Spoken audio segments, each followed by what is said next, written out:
Il y a de nombreuses années, vivait une jeune femme prénommée Amanda. Elle avait grandi à Évlonia, élevée par sa mère veuve qui vendait des légumes lisses au marché du Zanja. Dès son jeune âge, Amanda avait compris que l'amour ne se limitait pas aux fleurs et aux appels interminables. Pour elle, aimer signifiait être présent quand ça comptait. Elle croyait en l'amour, sincèrement et entièrement. Alors, lorsqu'elle rencontra Christophe en deuxième année à l'université de Nivelo à Floréane, elle lui donna son cœur sans réserve, sans filet de sécurité. Christophe n'était pas riche. En réalité, il était sans le sou.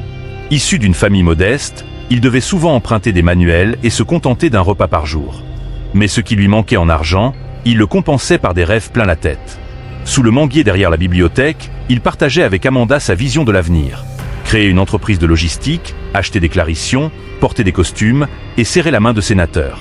Et chaque fois qu'il parlait, Amanda l'écoutait, souriait et croyait en lui. Elle était tombée amoureuse, non pas de ce qu'il possédait, mais de ce qu'il espérait devenir.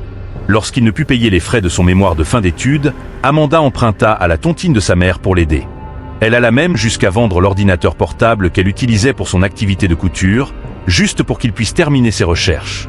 Même quand ses amis la mettaient en garde, Amanda le défendait toujours. « On ne croise pas tous les jours un homme avec de grands rêves et autant d'humilité », disait-elle. « Si je ne le soutiens pas maintenant, pourrais-je vraiment partager sa réussite plus tard ?» Après l'université, pendant que leurs camarades cherchaient des emplois ou tentaient d'émigrer, Amanda retourna à Évlonia et ouvrit un petit atelier de couture à côté de la boutique de sa mère. Elle se mit à confectionner des robes de mariée, principalement pour les filles d'église et les mariages modestes. Petit à petit, son activité commença à prospérer. Pendant ce temps, Christophe fut affecté à Sada pour son service civique et il eut beaucoup de mal à s'y adapter. L'environnement était difficile et il tombait souvent malade ou manquait d'argent. Alors, Amanda commença à lui envoyer de petits montants de ses bénéfices, parfois 10 000 francs, parfois 20 000. Un jour, elle lui envoya même 45 000 francs pour qu'il puisse payer son loyer et s'acheter à manger, après qu'il lui ait confié être déprimé. Elle avait même prévu de quoi payer un thérapeute qu'elle avait trouvé en ligne. Amanda était son soutien, son encouragement silencieux, sa bienfaitrice discrète. Après le service civique, Christophe partit à Aurélia pour chercher de meilleures opportunités. Il avait rencontré quelqu'un qui lui avait promis un contrat gouvernemental, à condition de pouvoir réunir un capital de départ. Une nuit, il l'appela, inquiet. « J'ai juste besoin d'environ 400 000 francs pour immatriculer l'entreprise, imprimer les documents et finaliser la proposition. Si ça marche, Amanda, tu ne manqueras plus jamais de rien. » Cette nuit-là, Amanda resta allongée à fixer le plafond. Il pleuvait dehors. Son générateur était éteint, faute de carburant. Elle n'avait pas cette somme sous la main, mais elle ne pouvait pas non plus lui dire non. Le lendemain, elle retira toutes ses économies secrètes et y ajouta de l'argent emprunté à une amie. Elle lui envoya la totalité, sans demander de reçu. Elle se contenta de dire « Utilise-le à bon escient ». Christophe la remercia à plusieurs reprises. Ce week-end-là, il lui fit livrer des fleurs avec un message touchant qui se terminait par « Je n'ai peut-être pas encore de bague, mais j'ai déjà fait le vœu de t'aimer dans mon cœur ». Amanda pleura en lisant ces mots. Elle se projetait déjà au jour de leur mariage, à la robe qu'elle confectionnerait elle-même, au sourire de sa mère, à la joie de dire « oui » à l'homme qu'elle avait contribué à construire. Pourtant, au fil du temps, les choses commencèrent à changer. Christophe ne l'appelait plus chaque jour. Et quand il appelait, il semblait pressé, comme s'il surveillait quelqu'un derrière lui. Il ne disait plus « je t'aime » en premier, et ses réponses devenaient brèves, froides, distantes. Malgré tout, il tentait de la rassurer. « Amanda, détends-toi. Lutter à Aurélia, ce n'est pas de tout repos. » Amanda essayait de comprendre. Après tout, elle avait misé sur sa réussite et croyait qu'à sa percée, ils célébreraient ensemble. Elle continua d'envoyer des messages vocaux, mais au fond d'elle, elle sentait que quelque chose avait changé. Un soir, alors qu'elle était assise devant sa boutique à observer les passants, une ancienne camarade de classe s'arrêta pour la saluer. En discutant, la fille lui dit négligemment « J'ai vu ton petit ami à une soirée à Aurélia, avec des gens influents. Il semble bien réussir maintenant. Je crois même qu'il sort avec la fille d'un sénateur. » Amanda sourit à cette remarque, mais son cœur se serra. Non, ce devait être une erreur, pensa-t-elle. Il me l'aurait dit, n'est-ce pas? Mais cette nuit-là, elle ne dormit pas. Le lendemain, elle essaya d'appeler Christophe, sans succès. Elle lui envoya un long message, ouvrant son cœur, lui rappelant tout ce qu'ils avaient traversé ensemble. Il le lut, mais ne répondit que 3 jours plus tard. Ce jour-là, alors qu'elle épinglait du tissu sur un mannequin, un livreur entra dans sa boutique. Il lui remit une enveloppe scellée avec un ruban doré, livraison pour mademoiselle Amanda. Elle l'ouvrit lentement, pensant à une surprise, un mot d'excuse ou peut-être une demande en mariage. Mais à l'intérieur, il y avait un carton d'invitation. Le mariage de Christophe et Solange. La date, dans 2 samedis. Lieu, Aurélia. Couleur, lilas et or champagne. Amanda resta figée.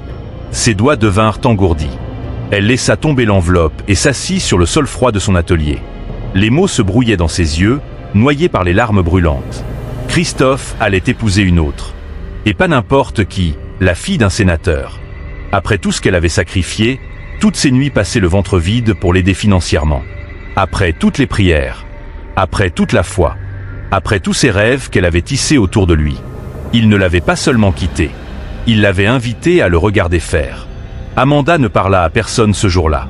Elle resta là, assise, les yeux rivés sur l'invitation posée devant elle, comme si c'était une arme plantée dans sa poitrine. Des clients vinrent, frappèrent, puis repartirent. Son téléphone sonna plusieurs fois, mais elle ne répondit pas. Même Clarisse, sa meilleure amie, tenta de l'appeler 2 fois, en vain. Amanda ignora tout. Elle resta assise jusqu'au soir. Lorsqu'elle se leva enfin, ses jambes étaient raides et tremblantes. Elle rentra chez elle sans rien dire à sa mère. Ce soir-là, elle ne mangea pas. Elle ne se lava pas non plus. Elle se glissa simplement dans son lit et resta là, fixant le ventilateur au plafond jusqu'à ce que le sommeil finisse par l'emporter, entrecoupé de réveils en sursaut. Au matin, la douleur était toujours là, mais cette fois, elle s'était installée profondément en elle. Elle prit son téléphone et rappela enfin Clarisse. Celle-ci décrocha immédiatement. « Allô, Amanda ? Ça va ? Je me faisais du souci. » Amanda l'interrompit. « Viens chez moi, s'il te plaît. » Dès que Clarisse arriva, Amanda ne dit pas un mot. Elle lui tendit simplement l'invitation. Clarisse l'ouvrit, lut les noms, puis leva les yeux, choquée. « Attends, Amanda, ce n'est pas notre Christophe, n'est-ce pas ?» Amanda acquiesça lentement, et les larmes recommencèrent à couler. La bouche de Clarisse resta ouverte d'étonnement. « Jésus, il épouse la fille du sénateur ? Solange, c'est elle que j'ai vue sur Instagram à cet événement gouvernemental. Oh mon Dieu, Amanda, après tout ce que tu as fait pour lui, c'est ainsi qu'il te remercie ?» Amanda ne répondit pas. Elle se leva et alla vers la fenêtre, respirant difficilement. Sa poitrine semblait enserrée de fils de fer. Chaque respiration lui faisait mal. Clarisse vint poser une main sur son épaule. « Cet homme est fou. Tu lui as tout donné, tes économies, ta paix intérieure. Tu l'as soutenu quand il n'avait rien. Et maintenant qu'il a un peu d'argent, il te laisse pour une fille bien connectée ?» Amanda essuya ses larmes. Il n'a même pas eu la décence de le cacher. Il m'a envoyé cette invitation comme à une simple connaissance. Le visage de Clarisse s'empourpra. « Tu veux faire quoi ? Tu veux y aller ? Tu veux le confronter ? On peut l'exposer en ligne, révéler toute l'histoire. » Mais Amanda secoua la tête. « Non. » Clarisse était surprise. « Non. » Amanda leva lentement les yeux, le regard dur comme l'acier. « Je ne vais pas crier. Je ne vais rien poster. Je ne vais même pas l'appeler. Mais j'irai à ce mariage. » Clarisse cligna des yeux. « Tu vas faire quoi ?» Amanda sourit. « Puisqu'il m'a invité, j'irai. Je m'assiérai, je regarderai. Mais je n'y vais pas en victime. » Clarisse hésita. « Amanda, ce n'est pas juste un mariage. Tu risques de le voir l'embrasser, de l'entendre dire « oui ». Tu pourrais le voir la regarder comme il te regardait avant. Comment vas-tu survivre à ça ? Amanda hocha lentement la tête. « Je ne vais pas seulement survivre. Je vais faire en sorte qu'il n'oublie jamais ce jour. » Ce soir-là, Amanda alla sur Internet et commença à faire des recherches sur Solange. Ce ne fut pas difficile. Fille du sénateur Uvely, un politicien tapé à l'œil, connu pour ses apparitions publiques et ses fêtes luxueuses. Solange avait un compte Instagram bien soigné. Sac de luxe, voyage à Dubaï, selfies filtrés dans des miroirs. Amanda scruta chaque photo, parcourut les commentaires, nota le nom du wedding planner tagué dans un post de compte à rebours, et retrouva aussi les décorateurs via le hashtag DSZI 2025. Elle prit des notes. Elle chercha des hôtels à Aurélia et en réserva un près de l'église mentionnée sur l'invitation. Elle contacta une amie styliste à Aurélia pour lui recommander une maquilleuse. Puis elle appela une autre couturière. « Je veux une robe, blanche, simple, élégante. Je t'envoie les mesures ce soir. » La couturière parut surprise. « Blanche ? Tu es sûre ? Pourquoi tu ne la coupes pas toi-même? C'est pour assister à un mariage? Oui, répondit Amanda.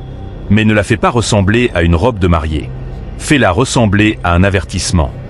Après l'appel, elle ouvrit la galerie de son téléphone et commença à supprimer une à une les photos de Christophe. Celle de sa remise de diplôme. Celle de lui en uniforme de service civique. Celle où il dormait sur ses genoux la veille de son départ pour Aurélia. Celle où il la tenait par la taille en disant « Un jour, je te rendrai fier ». Elle les effaça toutes. Mais il restait un dossier. Elle le renomma « Preuve ». Elle y déplaça tous les justificatifs. Virements bancaires, messages vocaux, capture d'écran importante, reçu de colis qu'elle avait payé quand il avait oublié ses documents de contrat, croquis de logo qu'elle avait fait pour son futur bureau, et bien sûr, la preuve du transfert de 400 000 francs. Elle ne comptait pas le supplier. Elle préparait une bombe silencieuse.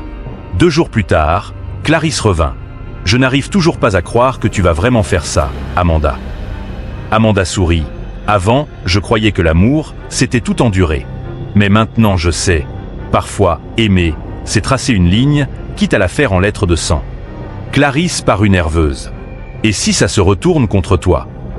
Amanda la fixa droit dans les yeux. « Alors, nous porterons la honte à 2.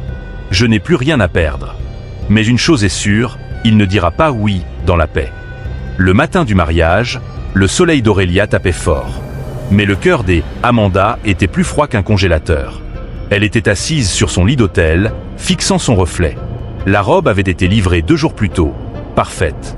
Elle évoquait la paix, mais chaque couture était une déclaration de guerre. La maquilleuse arriva à 6h30. Amanda lui donna des consignes simples.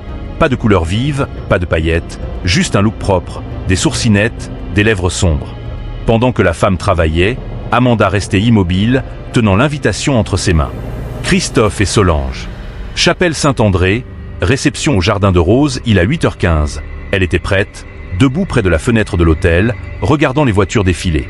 Clarisse était silencieuse, assise sur l'autre lit dans une robe couleur champagne. « Tu sais, tu n'es pas obligé de faire ça », dit-elle pour la 14e fois.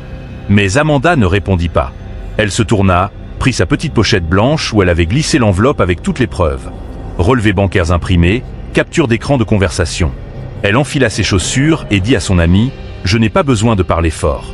J'ai juste besoin d'être là. » Le lieu de la cérémonie était magnifique. Des voitures de luxe bordaient la rue. Des agents distribuaient des parapluies aux invités. La sécurité était stricte, les invités bien habillés.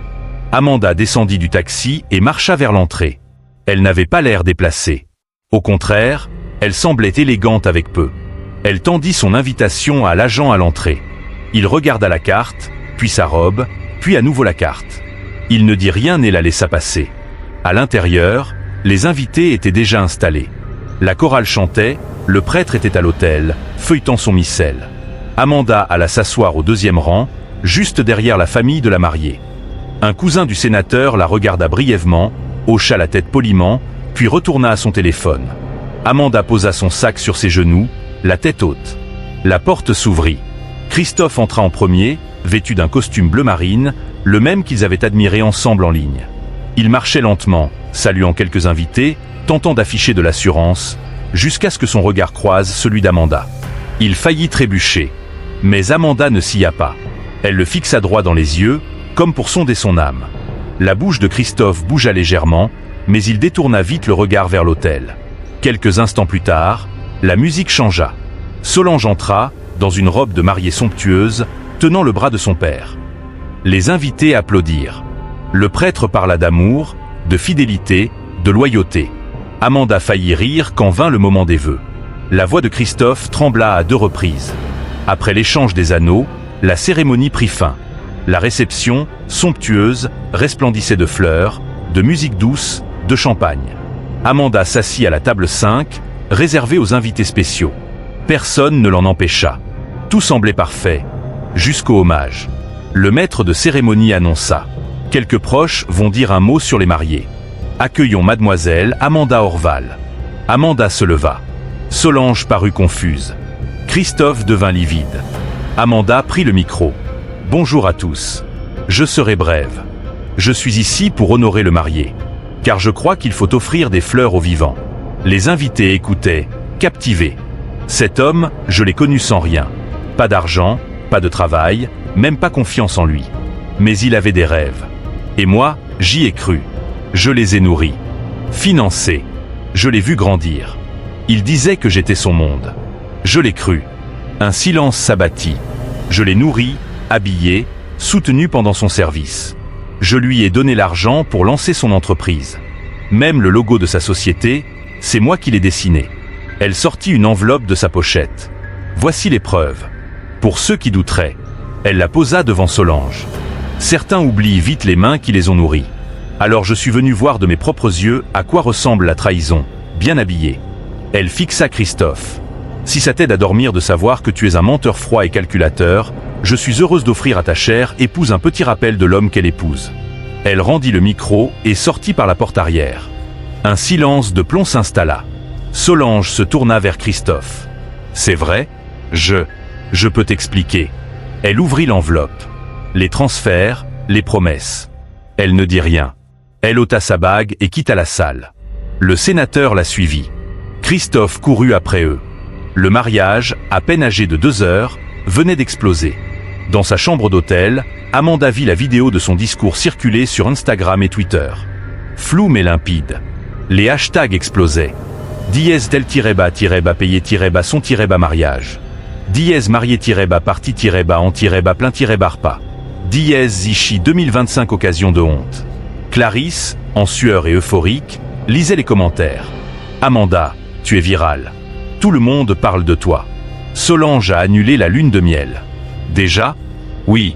Elle est partie à l'hôtel seule. Elle a crié « Je n'épouse pas un menteur ». Et elle lui a interdit de la recontacter. Et lui ? Demanda Amanda. Lui, il est dévasté. Son business est ruiné. On a retrouvé ses vieux tweets. Le sénateur a annulé tous les contrats. Bien, dit Amanda, simplement. Plus tard, elle quitta l'hôtel, silencieuse, et monta dans un taxi. Elle regardait le paysage défiler en repensant à toutes les nuits passées à pleurer, à tout l'argent donné avec amour, à tous les signaux d'alarme qu'elle avait ignorés. Mais l'amour sans loyauté ni vérité, ce n'est qu'un train sans moteur. Merci infiniment d'avoir regardé cette histoire jusqu'au bout. Si elle vous a touché, fait réfléchir ou simplement diverti, ne partez pas sans me dire ce que vous en avez pensé. Laissez un commentaire ci-dessous. J'adore lire vos impressions, vos émotions, et découvrir ce que chaque histoire vous a apporté. Partagez cette vidéo avec vos proches, car une histoire prend tout son sens quand elle est transmise. Un petit pouce bleu si vous croyez, vous aussi, que les histoires peuvent inspirer, éveiller et transformer. Et surtout, abonnez-vous à la chaîne pour ne rien manquer des prochaines histoires captivantes. Des récits qui nourrissent l'âme et éveillent l'esprit, venus d'ici et d'ailleurs. D'ici là, restez inspirés, curieux et comme toujours. Que Dieu vous bénisse.